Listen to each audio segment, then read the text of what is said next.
by Anatole France. Book 6, Modern Times. Book 6, Chapter 9. Father Douillard. In their infinite gentleness and at the suggestion of the common Father of the Faithful, the bishops, canons, vicars, curates, abbots and friars of Penguinia resolved to hold a solemn service in the cathedral of Alca and to pray that divine mercy would deign to put an end to the troubles that distracted one of the noblest countries in Christendom, and grant to repentant Penguinia pardon for its crimes against God and the ministers of religion. The ceremony took place on the 15th of June. General Caraguel, surrounded by his staff, occupied the churchwarden's pew. The congregation was numerous and brilliant. According to M. Bigord's expression, it was both crowded and select. In the front rank was to be seen M. de la Berthe-aux-Sales, chamberlain to His Highness Prince Crucho. Near the pulpit, which was to be ascended by the Reverend Father Douillard of the Order of St. Francis, were gathered in an attitude of attention, with their hands crossed upon their wands of office, the great dignitaries of the Anti-Pyrotist Association, Viscount Olive, M. de La Trumelle, Count Cléna, the Duc d'Ampoule, and Prince des Boscénos. Father Agaric was in the apse with the teachers and pupils of St. Maël College. The right-hand transept and aisle were reserved for officers and soldiers in uniform, this side being thought the more honourable, since the Lord leaned his head to the right when he died on the cross. The ladies of the aristocracy, and among them Countess Cléna, Viscountess Olive, and Princess des Boscénos, occupied reserved seats. In the immense building and in the square outside were gathered 20,000 clergy of all sorts, as well as 30,000 of the laity. After the expiatory and propitiatory ceremony, the Reverend Father Douillard ascended the pulpit. The sermon had at first been entrusted to the Reverend Father Agaric, but in spite of his merits he was thought unequal to the occasion in zeal and doctrine, and the eloquent Capuchin friar, who for 6 months had gone through the barracks preaching against the enemies of God and authority, had been chosen in his place. The Reverend Father Douillard, taking as his text, "He hath put down the mighty from their seat," established that all temporal power has God as its principle and its end, and that it is ruined and destroyed when it turns aside from the path that Providence has traced out for it and from the end to which He has directed it. Applying these sacred rules to the government of Penguinia, he drew a terrible picture of the evils that the country's rulers had been unable either to prevent or to foresee.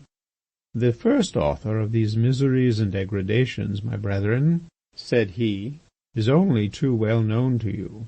He is a monster whose destiny is providentially proclaimed by his name, for it is derived from the Greek word pyros, which means fire. Eternal wisdom warns us by this etymology that a Jew was to set ablaze the country that had welcomed him." He depicted the country, persecuted by the persecutors of the Church, and crying in its agony, "O woe! O glory! Those who have crucified my God are crucifying me." At these words a prolonged shudder passed through the assembly. The powerful orator excited still greater indignation when he described the proud and crime-stained Colomban plunged into the stream, all the waters of which could not cleanse him. He gathered up all the humiliations and all the perils of the Penguins in order to reproach the President of the Republic and the Prime Minister with them. "That minister," said he, "having been guilty of degrading cowardice in not exterminating the 700 Pyrotists with their allies and defenders, as Saul exterminated the Philistines at Gibeah, has rendered himself unworthy of exercising the power that God delegated to him, and every good citizen ought henceforth to insult his contemptible government. Heaven will look favourably on those who despise him. He hath put down the mighty from their seat. God will depose these pusillanimous chiefs, and will put in their place strong men who will call upon him. I tell you, gentlemen, I tell you, officers, non-commissioned officers, and soldiers who listen to me, I tell you, General of the Penguin armies, the hour has come. If you do not obey God's orders, if in his name you do not depose those now in authority, if you do not establish a religious and strong government in Penguinia, God will none the less destroy what he has condemned. He will none the less save his people. He will save them. But if you are wanting, he will do so by means of a humble artisan or a simple corporal. Hasten, the hour will soon be past." Excited by this ardent exhortation, the 60,000 people present rose up trembling and shouting, "To arms! To arms! Death to the Pyrotists! Hurrah for Crucho!" And all of them, monks, women, soldiers, noblemen, citizens, and loafers, who were gathered beneath the superhuman arm uplifted in the pulpit, struck up the hymn, "Let us save Penguinia." They rushed impetuously from the basilica and marched along the quays to the Chamber of Deputies. Left alone in the deserted nave, the wise Cornemuse, lifting his arms to heaven, murmured in broken accents, "Agnosco fortunam ecclesiae penguicanae." I see but too well whither this will lead us. The attack which the crowd made upon the legislative palace was repulsed. Vigorously charged by the police and Alcan guards, the assailants were already fleeing in disorder when the Socialists, running from the slums and led by comrades Phoenix, Dagobert, Lapersonne, and Varambille, threw themselves upon them and completed their discomfiture. Messieurs de La Trumelle and d'Ampoule were taken to the police station. Prince des Boscénos, after a valiant struggle, fell upon the bloody pavement with a fractured skull. In the enthusiasm of victory, the comrades, mingled with an innumerable crowd of paper sellers and gutter merchants, ran through the boulevards all night, carrying Maniflore in triumph and breaking the mirrors of the cafés and the glasses of the street lamps, amid cries of "Down with Crucho! Hurrah for the social revolution!" The anti-Pyrotists, in their turn, upset the newspaper kiosks and tore down the hoardings. These were spectacles of which cool reason cannot approve, and they were fit causes for grief to the municipal authorities, who desired to preserve the good order of the roads and streets. But what was sadder for a man of heart was the sight of the canting humbugs, who from fear of blows kept at an equal distance from the two camps, and who, although they allowed their selfishness and cowardice to be visible, claimed admiration for the generosity of their sentiments and the nobility of their souls.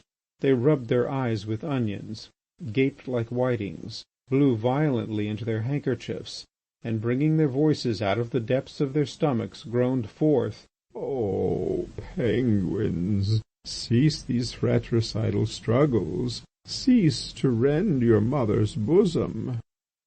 As if men could live in society without disputes and without quarrels, and as if civil discords were not the necessary conditions of national life and progress, they showed themselves hypocritical cowards by proposing a compromise between the just and the unjust, offending the just in his rectitude and the unjust in his courage. One of these creatures, the great and powerful Machamel, a champion coward, rose upon the town like a colossus of grief. His tears formed poisonous lakes at his feet, and his sighs capsized the boats of the fishermen. During these stormy nights, Bidault Coquille, at the top of his old steam engine, under the serene sky, boasted in his heart, while the shooting stars registered themselves upon his photographic plates. He was fighting for justice. He loved and was loved with a sublime passion. Insult and calumny raised him to the clouds. A caricature of him in company with those of Colomban, Kerdenac, and Colonel Hastaing was to be seen in the newspaper kiosks. The anti-Pyrotists proclaimed that he had received 50,000 francs from the big Jewish financiers. The reports of the militarist sheets held interviews regarding his scientific knowledge with official scholars, who declared he had no knowledge of the stars, disputed his most solid observations, denied his most certain discoveries, and condemned his most ingenious and most fruitful hypotheses. He exulted under these flattering blows of hatred and envy. He contemplated the black immensity pierced by a multitude of lights without giving a thought to all the heavy slumbers, cruel insomnias, vain dreams, spoilt pleasures, and infinitely diverse miseries that a great city contains. "It is in this enormous city," said he to himself, "that the just and the unjust are joining battle." And substituting a simple and magnificent poetry for the multiple and vulgar reality, he represented to himself the Pyrrho affair as a struggle between good and bad angels. He awaited the eternal triumph of the sons of light, and congratulated himself on being a child of the day, confounding the children of night. End of Book 6, Chapter 9.